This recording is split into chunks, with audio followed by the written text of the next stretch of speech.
The Fisherman. A fisherman who watches and casts his line with the patience of a vulture is often met with disappointment and an empty stomach as he makes his way back through the cabin door. I am not alone on this ship, this sardine can packed with men and women who trawl and trudge to pilfer the treasures that the ocean has hidden. We go for days on end, hoping our luck will change, but as certain as the sun, it remains the same. This matters not, because I fish for much larger game. The type that walks, not swims, shows up on a whim, and causes me to shiver when she calls my name. Yes, though I don't have a lion's mane, I wish I had the courage to speak to her again. I met her in the docks. After a pit stop, she offered me breakfast at a nearby corner shop. I later learned that Sally's not only was her name, but it was shared with the establishment in which she laid a claim. I wondered if it was all the time that I spent out at sea, with only the sun and the sky to stare back at me. I was blinded by her beauty and her kindness to me. I found it difficult to speak. Wearing a set of white gloves as part of her uniform, she asked me, "You're not like the other men that come here. Where are you from?" I answered overzealously and gave her a short history on me.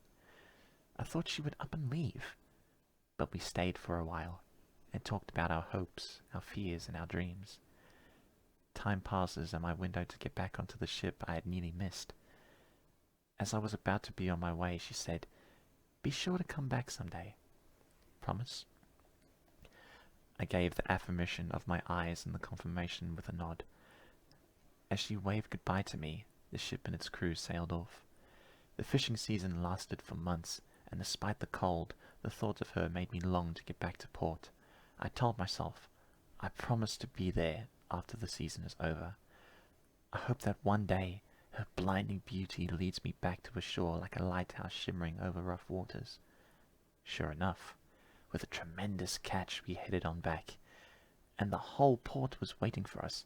What a sight was that! The town had gathered around to enjoy the fruits of our labor.